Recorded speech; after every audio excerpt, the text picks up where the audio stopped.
एल्विश यादव की साथी digital content creator सागर ठाकुर को पीटने वाली वीडियो तो आप सब लोगों ने देखी होगी। ये पहली बार नहीं है कि एल्विश यादव हरियाणा की यूथ आइकन कंट्रोवर्सी के साथ जुड़े हैं, लेकिन इस घटना की जो वीडियो सामने आई है वो एक बहुत बड़ी सवाल खड़ी करती है कि क्या एल्विश यादव जैसे लोग लॉ से ऊपर है और फिलहाल एक एफआईआर के अलावा क्या एक्शन उनके ऊपर लिया गया है।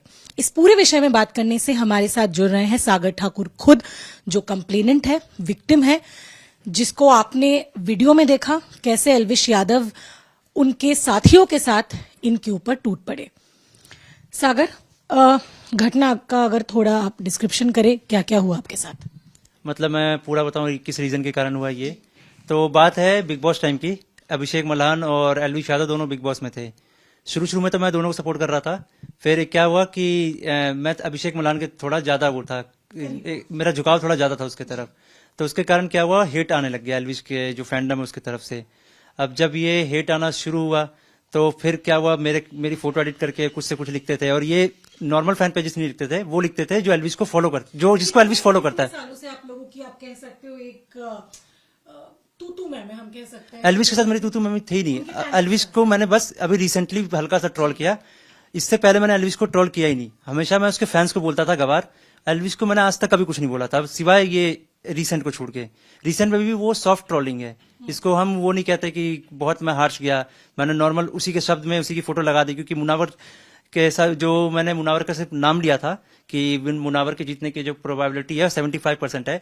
इस एक ट्वीट के कारण एल्विश के जानने वाले बंदे, उनमें से कुछ अकाउंट तभी ट्विटर पे गायब है, मुझे पता नहीं कैसे गायब कर दिया। अदरवाइज मैं स्क्रीनशॉट में तैयार रखने के लिए मैं ढूंढ रहा था, वो अकाउंट मिला नहीं मुझे।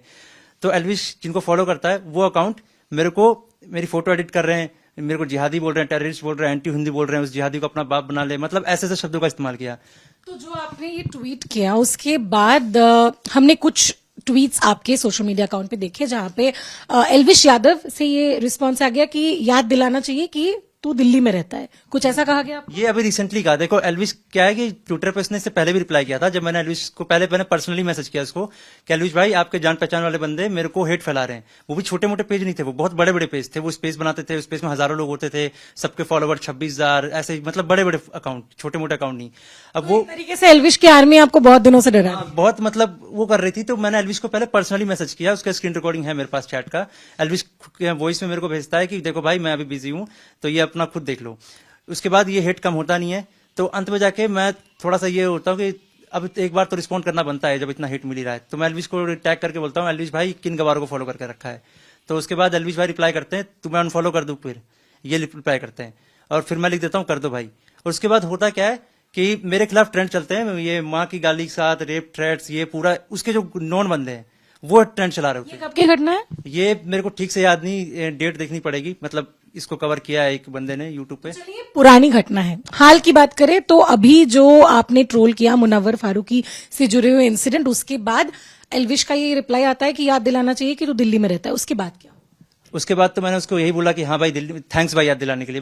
मैं सरकाज़म में ले रहा था उसके हर बात को। जो आपकी एक चैट है जो आपने खुद ट्विटर पे डाली थी एल्विश यादव के साथ, उसमें आपसे बात शुरू हुई या उन्होंने रिप्लाई किया, वो थोड़ा अगर डिटेल में? मैं एल्विश फैंस को बोलता था गवार, पर चिढ़ता एल्विश क्यों था मुझे समझ नहीं आ रहा। अब ये तो अब देखो, अगर मैं उसके फैंस को गवार बोल रहा हूँ तो जाहिर सी बात है कि मामला शॉर्ट होना चाहिए था। तो मेरा मेन ऑब्जेक्टिव यही था, जब एल्विश ने मेरे को मैसेज किया ट्विटर पे नंबर भेज, अब अगर वो नंबर मांग रहा है तो मेरे को ये था कि वो शायद घर आ सकता है। तो मैंने उसको इसलिए मैसेज कर दिया, भाई मिलकर ही बात करते हैं अच्छे से किसी और लोकेशन पे। तो उसने अपने घर का एड्रेस दिया, किसी का तो घर का एड्रेस दिया गुड़गांव में। तो जब मैंने मैप में देखा तो काफी अंदर था गुड़गांव के। तो सनी ने सजेस्ट किया किसी पब्लिक प्लेस पे बुलाते हैं उसको। तो फिर पब्लिक प्लेस के लिए गुड़गांव में मेरे दोस्त की दुकान थी। तो पहले मैं गुड़गांव जाता हूँ, गुड़गांव पहुंचता हूँ, मैं पूरा अपडेट देता रहता हूँ ट्विटर पे कि मैं अभी निकल चुका हूँ, अभी मेट्रो में हूँ। फिर मैं गाड़ी में बैठता हूँ, और जब मैं गुड़गांव पहुंचता हूँ तो मेरा जो मेन मोटिव था कि उसके साथ डिबेट करना। अगर उसको लगता है वो सही है तो वो डिबेट करके जीत जाए। तो सागर, आपका जो विश था वो ये था कि हमसे बातचीत करे, ना कि आपके दिमाग में ये था कि चलो ये बंदा तो, क्योंकि ये दर्शकों के लिए बहुत जरूरी है। हमने बहुत समय में ये देखा है कि जनरली कॉलेज गोइंग या फिर यूथ में कि अगर कोई तूतू में हो जाता है तो लड़के अपने लड़के लाके मारपीट करते हैं। आपकी तरफ से ऐसा कोई मंशा नहीं था? नहीं नहीं, मेरे तरफ से जो मेरे साथ दोस्त भी थे वो सब नॉर्मल दोस्त थे, वो शॉप पे ही रहते हैं।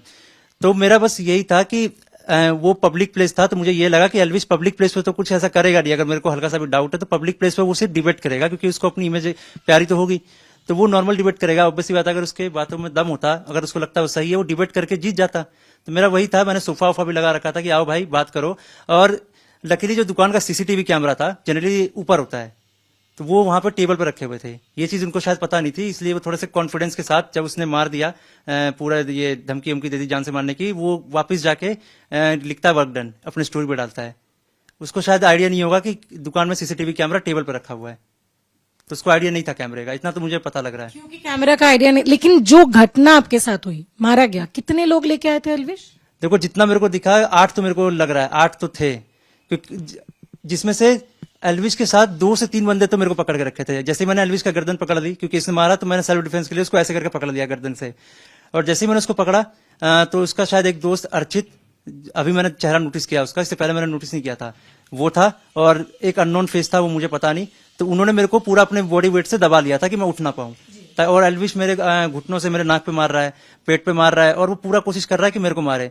और जो एक मेरा दोस्त था जो रिकॉर्डिंग कर रहा था, ये मतलब एक कैमरा एंगल पे, तो उसने उसका फोन लेके मेरे को अपने फोन से पीठ पे मारने की कोशिश की। तो एक तरीके से आप लोगों को ये थॉट तो था कि चलो कुछ हो सकता है, इसीलिए आप लोगों ने कैमरा रखा?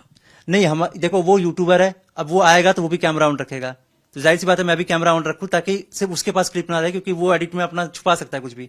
तो वो कैमरा मैंने इसलिए ऑन रखा क्योंकि वो भी क्रिएटर है, मैं भी क्रिएटर हूँ। कैमरा वो भी ऑन रखेगा, मैं भी ऑन रखूंगा। और सीसीटीवी में साफ साफ दिख रहा है, वो कटारिया को बोलता है रिकॉर्डिंग कर, सॉरी मंगवानी है इससे।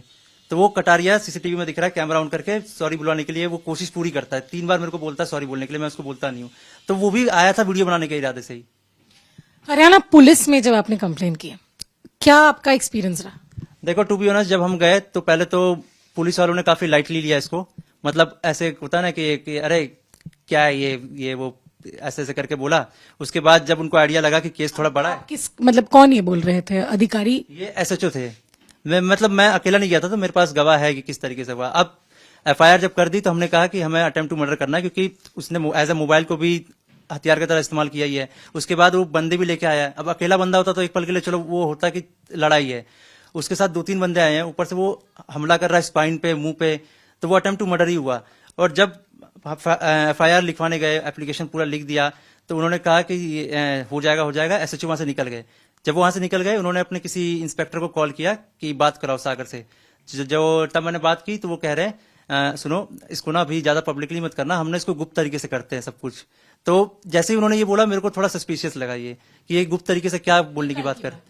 ये 8 मार्च की बात है, दोपहर को हमने एफआईआर के लिए गए थे। दोपहर के आसपास की बात है ये। आपकी मेडिकल करवाई गई? मेडिकल करवाई गई, बट जिस तरीके से होनी चाहिए थी वो नहीं हुई। हॉस्पिटल में भी क्या हुआ कि जब मैं मेडिकल करने गया तो मैंने उनको बोला कि मेरे को दर्द हो रहा है, मेरे को बस एक बार एक्सरे करवा दो, ताकि मेरे को पता रहे कि कितना चोट आया कितना ना रहे, मेरे पास सबूत रहे एटलीस्ट।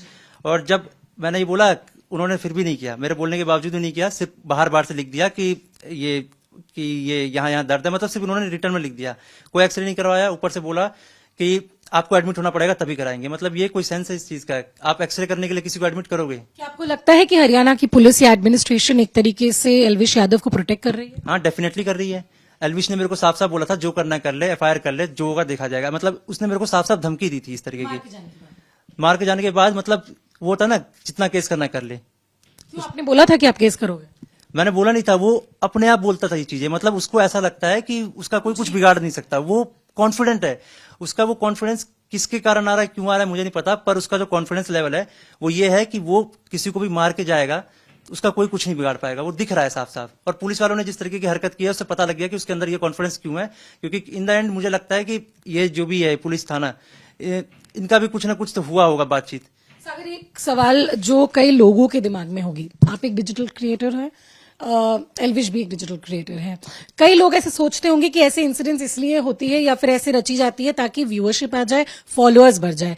ऐसी कोई सच्चाई इस कहानी के पीछे? देखो, एल्विश के आधे ज्यादा फॉलोअर्स गवार है। मैं गवारों को लेकर क्या करूंगा अपने अकाउंट में? तो कोई फायदा नहीं है। रही बात फॉलोअर्स की, मेरे को बस ये प्रूफ करना था। मेरे को जो गालियां पड़ रही है इतने, मतलब लगभग 1 साल होने को आए, मेरे को बस ये प्रूफ करना था कि तेरे फैंस गलत हैं।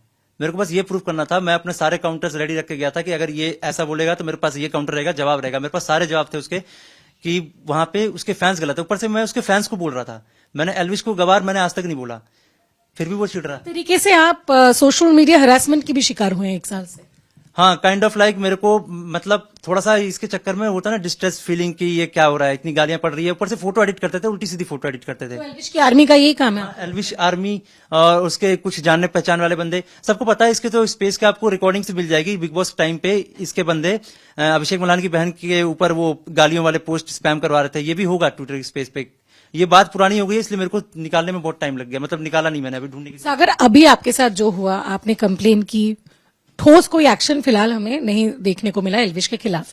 क्या कहना चाहेंगे एक एडमिनिस्ट्रेशन के को और उन लोगों को जिन्होंने कहीं ना कहीं एल्विश यादव को आज ये प्लेटफॉर्म दिया है?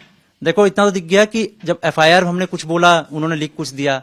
और ऊपर से कॉपी अभी मेरे को अभी थोड़ी देर पहले बात हुई है, एफआईआर की कॉपी तो मिल जाएगी, लेकिन एफआईआर में जो मैंने बोला था वो तो डाला नहीं सेक्शन। उन्होंने अपनी मर्जी से कुछ भी डाल दिया। तो एक तरीके से उन्होंने अपने हिसाब से बदल दिया। अब मुझे नहीं पता एसएचओ भाई, शायद एसएचओ सर जो है शायद मिले हो ना मिले हो, लेकिन जिस तरीके की हरकत की है मुझे लगता है मिले हुए हैं। ये थे सागर ठाकुर। इनके ऊपर एल्विश यादव ने अटैक किया है, कई लोगों को ले आके एफआईआर दर्ज हुई है। हालांकि फिलहाल कोई ठोस एक्शन एल्विश यादव के खिलाफ दिखने को नहीं मिला। जो सागर कह रहे हैं वो बहुत इंपॉर्टेंट एक चीज है। उनको मारा जरूर गया है अभी, लेकिन 1 साल से वो ऑनलाइन हरासमेंट की भी शिकार है, क्योंकि वो एल्विश यादव के खिलाफ या उनके फैंस के खिलाफ कुछ लिखते थे। ये बहुत बड़ी सवाल उन लोगों के लिए भी है जो एल्विश यादव के सपोर्टर्स है। क्या ऐसे वीडियोस जिसमें आप वायलेंस को ओपनली प्रमोट करते हैं ये जायज है, और क्यों ऐसे लोगों के खिलाफ एक्शन ना हो, ये एक बहुत बड़ा सवाल है जो सागर खुद उठा रहा है। वीडियो जर्नलिस्ट अंकित के साथ श्रेया चैटर्जी, आज तक।